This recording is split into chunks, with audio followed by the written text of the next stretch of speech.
चलिए नमस्कार, आप सभी को स्वागत है हमारे इस फिश टॉनिक के यूट्यूब चैनल पर।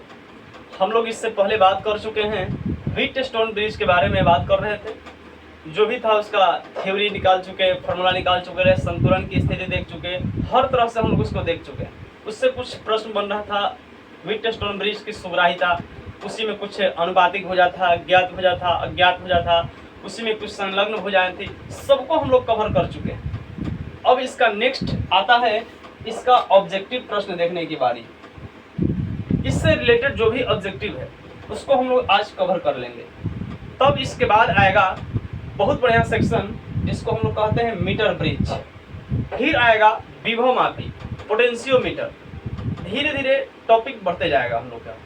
लेकिन आपका इधर 3 इंस्ट्रूमेंट लगातार पढ़ना था, व्हीटस्टोन ब्रिज, मीटर ब्रिज और पोटेंशियोमीटर, तीनों पढ़ना है।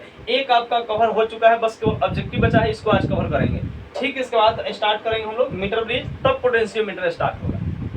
चलिए देखते चलते हैं। इसमें देखिए पहला ऑब्जेक्टिव है, व्हीटस्टोन सेतु का उपयोग किया जाता है वोल्टता मापने में, धारा मापने में, प्रतिरोध मापने में। इनमें से कोई नहीं। हम लोग पढ़े थे, क्लास में भी देखे तो उस समय कि व्हीटस्टोन ब्रिज की सहायता से हम लोग किसी भी चालक का प्रतिरोध ज्ञात करते हैं, न कि धारा या वोल्टेज ज्ञात करते हैं। धारा के लिए एमीटर या गैल्वेनोमीटर दोनों होता है, वोल्ट मीटर आपका वोल्टेज के लिए होता है, लेकिन प्रतिरोध के लिए व्हीटस्टोन ब्रिज है। इसका मतलब व्हीटस्टोन ब्रिज से हम लोग प्रतिरोध मापते हैं। तो पहला का आंसर हो गया सी। नेक्स्ट प्रश्न, सेम प्रश्न यही है, बस डॉट डॉट करने का मतलब प्रश्न यही आपका है कि व्हीटस्टोन सेतु का उपयोग किया जाता है यहाँ केवल उच्च प्रतिरोध के लिए, केवल निम्न प्रतिरोध के लिए, दोनों, इनमें से कोई नहीं। ऐसा नहीं सोचना है कि जो प्रतिरोध मापते हैं तो केवल उच्च मापेगा चाहे केवल निम्न मापेगा।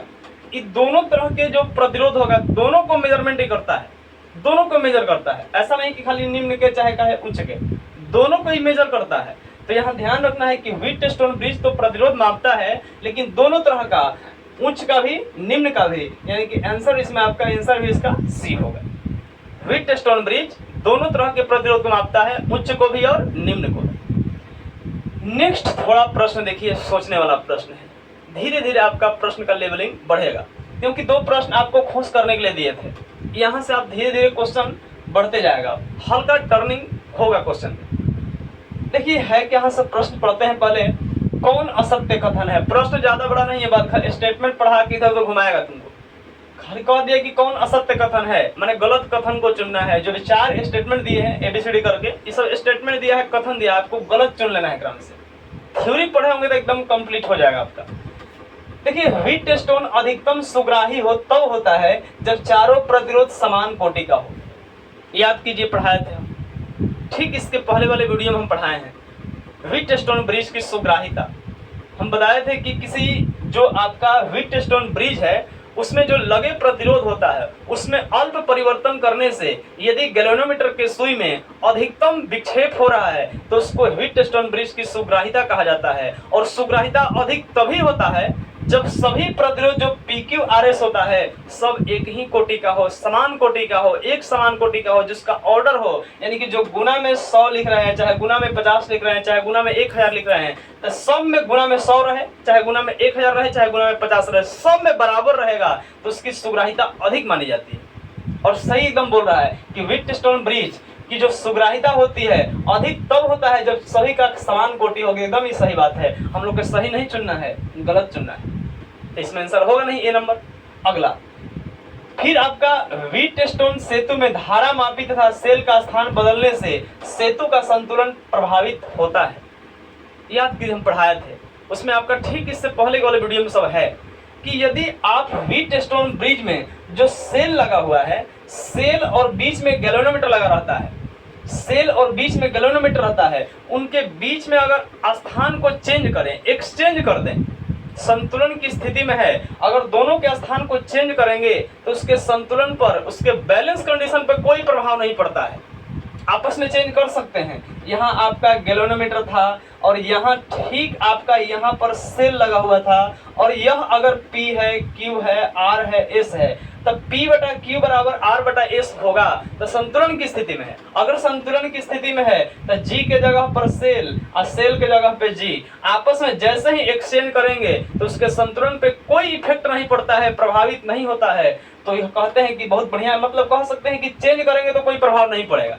और इसमें कह रहा है कि प्रभावित होता है, प्रभावित नहीं होता है, ये कह रहा है कि होता है, इसका मतलब स्टेटमेंट ही गलत है। हम लोग का आंसर तो यही मिल गया, बी आंसर हो जाएगा। लेकिन इससे फिर भी हम लोग सी और डी को देखेंगे कहना क्या चाह रहा है। कहता है कि किरचॉफ का दूसरा नियम ऊर्जा संरक्षण को दर्शाता है। एकदम सही बात है। हम लोग देखे थे इससे पहले दो नियम किरचॉफ का पढ़े हैं, एक को कहते हैं केसीएल और एक को कहते हैं KVL, Kirchhoff current law, Kirchhoff voltage law. एक था धारा नियम और दूसरा था वोल्टेज नियम। इसमें आवेश संरक्षण के सिद्धांत का पालन हुआ था। पहला जो नियम था किरचॉफ का, उसमें आवेश संरक्षण के सिद्धांत का पालन होता है। इसका मतलब आवेश संरक्षित होता है, चार्ज इज कंजर्व्ड उसमें है। लेकिन इसमें आपका जो दूसरा नियम है, इसमें ऊर्जा संरक्षण के सिद्धांत का पालन होता है। जो केवीएल होता है इसमें ऊर्जा संरक्षित होता है, एनर्जी कंजर्व होता है। इसका मतलब ये जो तीसरा बात लिखा है सी नंबर, यह बिल्कुल सही बात लिखा, स्टेटमेंट एकदम सही है।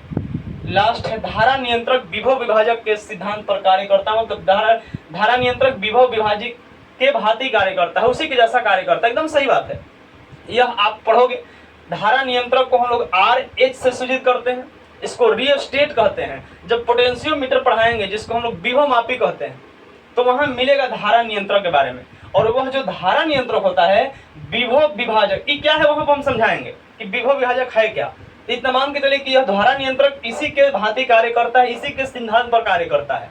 तो एकदम यह भी आपका सही बात था, लेकिन हम लोग को सही नहीं चुनना था, गलत चुनना था, इसलिए आपका आंसर जाएगा बी की ओर। नेक्स्ट देखते हैं। नेक्स्ट प्रश्न थोड़ा देखिए और घुमा दिया है। प्रश्न आप देख पा रहे हैं कि जो 4 नंबर का क्वेश्चन है नीट 2013 में पूछा गया है। थोड़ा इसमें है ऑब्जेक्टिव, देखे में ऑब्जेक्टिव है, लेकिन बनाना पड़ेगा, सोचना पड़ेगा कहना क्या चाह रहा है। देखते हैं क्या कह रहा है। व्हीटस्टोन ब्रिज की चार भुजाओं P, Q, R तथा S के प्रतिरोध क्रमशः 10, 30, 30, 90 है। मतलब ये आपका सीरीज में दिया है, P का 10 है, Q का 30 है, R का भी 30 है और S का 90 है। इसमें जुड़े सेल का EMF मतलब इलेक्ट्रोमोटिव फोर्स होता है, विद्युत वाहक बल उसको कहते हैं। ये आपका सेल जब पढ़ोगे, सेलों का समूहन, सेलों का उसमें 3 तरह का समूहन पढ़ना है, उसी में सेल के बारे में मिलेगा, पूरा डिटेल है, वहां पढ़ाएंगे विद्युत वाहक बल है क्या। अभी मान के चलिए यह आपका विद्युत वाहक बल दिया है 7 वोल्ट है, यही आपका 7 वोल्ट यहाँ पे जुड़ा है। आंतरिक प्रतिरोध 5 ओम है, यदि गैल्वेनोमीटर का प्रतिरोध 50 ओम है तो सेल द्वारा प्रवाहित धारा का मान क्या होगा, ऑप्शन दिया हुआ है। देखो इसमें PQRS है, व्हीटस्टोन ब्रिज है तो हम लोग ऐसा बनाएंगे PQR और S। P का वैल्यू 10 है, इसका 30 है, Q का 30 है और R का भी 30 है और इसका भी 90 है। और बीच गैल्वेनोमीटर बीच में होता है और इसका प्रतिरोध कह रहा है कि 50 है, EMF 7 है तो लिख दिए। और इसी से जुड़ा हुआ जो आंतरिक प्रतिरोध इंटरनल रेजिस्टेंस है 5 है, यहीं पर एक प्रतिरोध 5 है। तो कह रहा है कि कुल प्रतिरोध नहीं पूछ रहा है, इसमें धारा का मान क्या होगा, थोड़ा गौर करना। देखिए ध्यान देना है इसमें। अगर आपको व्हीटस्टोन ब्रिज देगा तो हम बताए थे कि सबसे पहले आप चेक कीजिए कि P बटा में Q बराबर R बटा S है कि नहीं। अगर P बटा Q बराबर R बटा S होगा तो इतना मान के चलेंगे कि व्हीटस्टोन ब्रिज संतुलन की स्थिति में। अगर संतुलन की स्थिति में होगा तो बीच वाला यानी कि जो विकर्ण के रूप में जुड़ा रहता है वो गैल्वेनोमीटर, उससे धारा का प्रवाह नहीं होगा। धारा का प्रवाह नहीं होगा तो इस बीच वाले का कोई प्रभाव नहीं पड़ेगा। रेजिस्टेंस जो 50 ओम दिया है वो बस दिखावटी में है, हट जाएगा, कोई प्रभाव नहीं पड़ेगा। चेक करते हैं P बटा Q, तब P का वैल्यू 10, इसका भी 30, R का वैल्यू 30 और S का वैल्यू 90। जब इसको काटते हैं तो 1/3 और इसका आता है 1/3। आप देख पा रहे हो कि दोनों का आपका जो P बटा Q का रेशियो है R बटा S के रेशियो के बराबर है, और बराबर है इसका मतलब संतुलन की स्थिति में है। और जब संतुलन की स्थिति में है तो यह बीच वाला से धारा नहीं जाएगा। जब धारा नहीं जाएगा तो इसका कोई प्रभाव नहीं पड़ेगा, और जब कोई प्रभाव नहीं पड़ेगा तो रहेगा किस लिए, हटा दिए, कैलकुलेशन में सुविधा होगा, उसको हटा ही दिए। अब आपको थोड़ा गौर करना है, थोड़ा ध्यान दे दीजिए, बस 5 मिनट सुनते चलिए। अब देख पा रहे हो कि यहाँ आने के बाद 2 रास्ता में बटा हुआ है, इधर और इधर। यह दोनों एक ही रास्ता में है, P और R एक ही रास्ता में है। यहाँ जो आप देख पा रहे हो कि यह P है और यह आपका R है, और यह 10 दिया है और यहाँ आपका 30 दिया है। और यह दोनों एक ही रास्ता में है, इसको श्रेणी क्रम में हम निकालेंगे तो आर एस बराबर, दोनों को सीधा जोड़ते हैं, 30 प्लस 10 बराबर हो जाएगा 40 ओम। और यह भी दोनों एक ही रास्ता में है तो इसका भी आर एस डैश कर देते हैं। यह आपका 30 प्लस 90 बराबर हो जाएगा 120 ओम। यानी कि ई दोनों मिला के हो गया 40 और ई दोनों मिला के हो गया 120। इसके बाद आप चाहो तो इसका फिगर बना सकते हो। क्या यहाँ से आप इसको थोड़ा वीडियो को रोक करके नोट कर लीजिएगा, हम तब तक इसको हटा देते हैं। चलिए यहाँ से आप चाहो तो यहाँ से कैलकुलेशन हम कर चुके हैं। कैलकुलेशन इसका हो गया, दोनों मिला के 40 आया, ये दोनों मिला के 120 आया।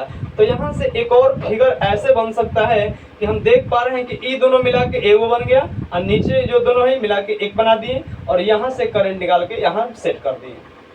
देखिए ये दोनों मिला के एगो, ये दोनों मिला के एगो बना दिए। तो यह दोनों 10 और 30 मिल के 40 हुआ, 30 और 90 मिल के 120 हुआ और यहाँ पर 5 दिया है। अभी भी देख पा रहे हो कि दोनों आपका दो क्रम में है, मतलब कि दो रास्ता में है। दो रास्ता मतलब समांतर है, और समांतर के लिए हम पढ़े हैं समांतर क्रम में दो प्रतिरोध रहेगा तो ऊपर गुना नीचे जोड़ होता है। तो ऊपर गुना करेंगे 40 गुने 120 बटा में 40 प्लस 120, तो इसको लिखेंगे 40 गुने 120 बटा में 160। अब यहाँ से हम देख पा रहे हैं आपका कि 0 से 0 कटेगा, 4 तिया 12, 4 चौके 16, 4 दहा 40, यानी कि आप काटेंगे तो इसका 30 ओम आएगा। यानी कि यह पूरा 30 ओम हो गया, यह पूरा 30 ओम निकल गया। इसका लास्ट फिगर यहाँ लिख लेते हैं।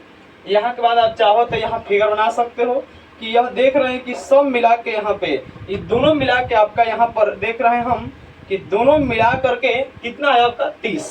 तो यह 30 लिख दिए। यहाँ पर एक रेजिस्टेंस दिया है 5 ओम और यहाँ सेल दिया है और यह है 7 वोल्ट।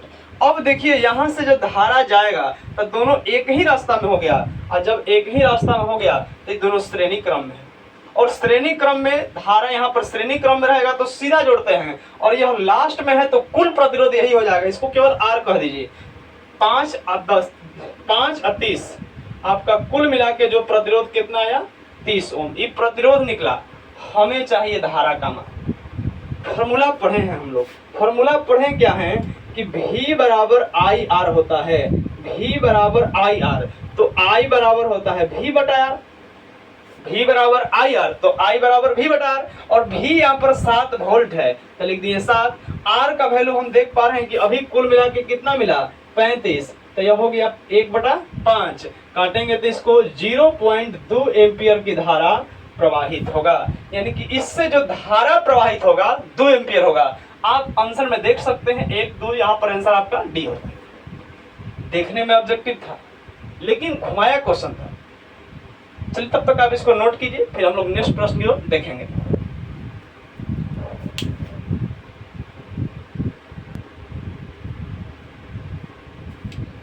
चलिए लास्ट एक बचा हुआ है, एक देख लेते हैं।